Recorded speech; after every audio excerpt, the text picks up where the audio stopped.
अगर गंगा और पार्वती दोनों ही आपके नजदीक रहती हैं तो क्या गंगा आपके मस्तक पर नहीं रहेगी? शंकर भगवान कहते हैं, सुनो भृंगी, श्रावण के महीने में साधारण से साधारण व्यक्ति भी जब दो पात्र लेकर शंकर को जल चढ़ाने के लिए आएगा तो एक पात्र का जल अपने आप गंगा जल बन जाएगा। अपने आप उसको गंगा जल ले जाने की भी जरूरत नहीं पड़ेगी। दो पात्र का जल जब जाता है तो वो गंगा जल का ही स्वरूप हो जाता है।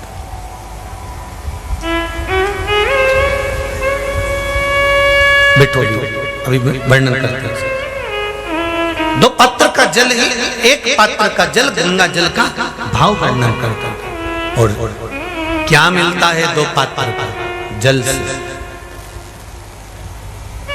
कोरोना महामारी में शिव महापुराण की कथा जो कुबेरेश्वर बाबा के धाम से चल रही थी, उसमें एक उपाय बताया था, ध्यान होगा कि जब व्यक्ति के जीवन में बहुत तकलीफ चालू हो जाती है, बीमारियां बहुत भारी पड़ गई थी, तो कहा था कि 5 बेलपत्र शिव जी पे चढ़ाकर एक हाथ में दूध एक हाथ में जल लेकर फिर बाबा को एक जैसी धार चढ़ाना। बोला था कि नहीं बोला था?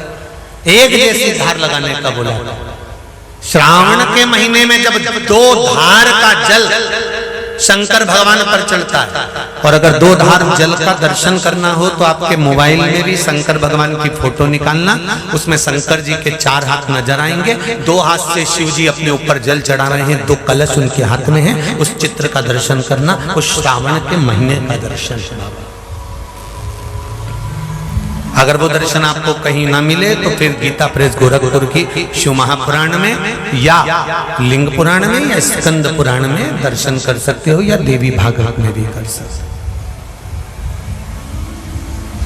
2 धार का जल, यदि हमारे व्यापार में तकलीफ आ रही है, कहीं उन्नति की सीढ़ी पर चढ़ने में तकलीफ आ रही है, या कहीं हम हमारे कार्य के प्रति काम अटक रहा है, यदि काम अटक रहा है, हमें और सरल भाषा में समझ लो, और सरल में समझो। जब मालूम पड़े कि कहीं कचरा अड़ गया, ठीक है, तो चतुर लोग क्या करते हैं? जो चतुर माताएं होती हैं, बुजुर्ग होते हैं, वो क्या करते हैं? जम के 1 बाल्टी पानी डाल दे। बोले कि नहीं बोले? अरे बोले जम के जरा 1 बाल्टी जरा जम के पानी डाल, और जो जम के पानी डालेगा ना तो कचरा निकल गया। उसी तरह जीवन में अगर दुख चल रहा है, तकलीफें चल रही है, कष्ट चल रहा है, बीमारी चल रही है, परेशानियां चल रही हैं, रास्ता नहीं मिल रहा, तो पूरा सावन का महीना 2 कलश लेकर 1 बाल्टी पानी अर्थात 2 कलश से जब जल चढ़ाएंगे तो जिंदगी का कचरा भी अपने आप हट जाएगा और जीवन सार्थक। ये कावड़ की महत्वता, दुनिया के लोग क्यों कावड़ लेकर जाते हैं? कावड़ ले जाने का मतलब, आज भी लोगों के फोन थे, कोई छावर से, कोई आष्टा से, कोई सुजालपुर से, कोई कहीं से, कि हम गुरुजी हम महिलाएं कावड़ लेके आ जाएं। हमने कहा इतनी दूर से, कहाँ दूर से कावड़ लेकर आ रही हो? यहीं की यहीं भर लीजिए, यहीं की यहीं चला दीजिए।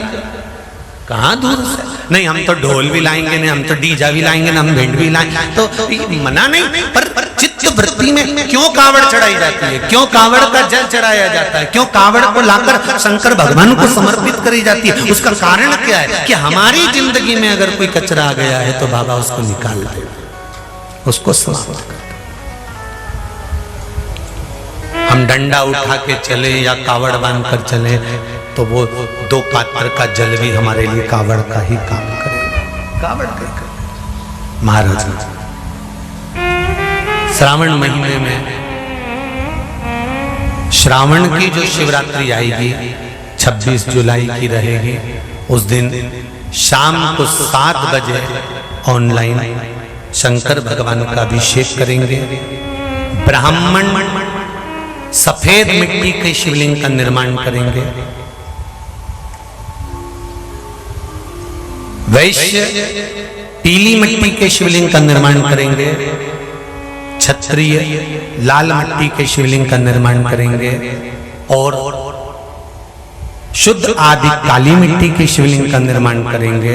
और जब अगर कोई मिट्टी नहीं मिले तो जो मिट्टी तुम्हारे गमले में हो, तुम्हारे घर के कोई क्यारे में हो, चाहे वो सफेद हो, चाहे वो लाल हो, चाहे वो पीली हो, चाहे वो काली हो, किसी भी मिट्टी से शिवलिंग का निर्माण कर लेंगे। क्या क्या सामग्री चढ़ेगी ये अगली कथा में आपको सूचना मिल जाएगी कि हमें क्या क्या शंकर भगवान को चढ़ाना। काली मिर्ची तो चढ़ेगी, पर साथ में और भी जो सावन आता है, जैसे नवरात्रि आती है ना, तो नवरात्रि में माता जी कौन सी चीज पर बैठ कर आई उसके हिसाब से माता जी का श्रृंगार होता है। माता जी को भोग भी लगता है तो उस हिसाब से लगता है कि माँ इस नवरात्रि में कौन सी वाहन पर बैठ कर आई है। दीपावली पर लक्ष्मी जी आती है तो काय पर आई है, मकर संक्रांति आई है तो काय पर आई है, उसका एक नियम देखा जाता है। तो श्रावण महीने में जो इस बार श्रावण आया है तो उसमें क्या चीज चढ़ा दी जाए जिसका फल पूरे विश्व में जो भी अभिषेक करे। और शिवरात्रि का अभिषेक है, इसलिए शाम के समय पर रात्रि में कभी भी हो सकता है। शंकर की शिवरात्रि के दिन, उसका मतलब ही शिवरात्रि, कभी भी कर सकते। तुम्हारे नगर में कोई ब्राह्मण जन हो, तुम्हारे परिचित हो, तो उनको भी अभिषेक में साथ में बिठा सकते हैं, उनसे भी संकल्प पूजन करा सकते हैं। मन पर 7 बजे सब आनंद लेंगे। उस समय तो हमारी कथा बाबा देवाधिदेव महादेव की कथा इंदौर में चलेगी, खेड़ापति शिव महापुराण उस समय पर रहेगी। तो इंदौर वासियों को तो बड़ा लाभ मिलेगा कि वो रात्रि को 7 बजे अपनी अपनी थाली लेके घर वहीं आ जाएंगे, हो सकता है कहीं तो ये तो पर दिल से हृदय से बाबा से जुड़ना। उस अभिषेक का फल क्या मिला, कल आदरणीय जगदीश जी द्विवेदी जी बता रहे थे, उनकी बेटी बता रही थी कि मैंने जो अभिषेक करा था उसका फल मुझे मिला। द्विवेदी जी बता रहे थे मैंने जो अभिषेक करा था श्रावण की शिवरात्रि में उसका फल मुझे मिला था। ऐसे आप भी बैठे होंगे, आप मैंने भी अभिषेक करा होगा, उसका फल क्या मिला या आप ही जान सकते। शिव कृपा। अगर श्रावण के सोमवार का व्रत कर रहे हो तो पशुपति व्रत मत करना, और पशुपति व्रत कर रहे हो तो श्रावण का सोमवार का व्रत नहीं कर। दोनों में से एक चीज चाहिए, व्रत है करो। और अगर श्रावण का महीना पूरा निकल जाए और तुम्हारे 2 व्रत हुए तो 2 व्रत रहने दो, फिर बाद में कर लेना। अगर आप सोमवार करते हो, श्रावण का महीना करते हो तो। और कई माताएं पूछती हैं हमारा चतुर्मास का व्रत चलता है, तो फिर 4 महीने बाद पशुपति व्रत करना। अगर चतुर्मास का व्रत करते हो, पशुपति व्रत का एक नियम है कि इस व्रत के साथ में दूसरा व्रत अगर फंस रहा है तो पहले आप जो व्रत करती हुई आई हो पहले वो कर लो, फिर पशुपति व्रत बाद में कर लो। पहले जो करते हुए शंकर भगवान ये कभी नहीं कहते कि किसी देवता का अपमान करो। तीज पड़ गई तो तीज का व्रत कर लो। ऐसी अमृतवाणी सुनने के लिए हमारे चैनल को सब्सक्राइब करें और भगवान शिव की कृपा पाने के लिए कमेंट में हर हर महादेव अवश्य लिखें।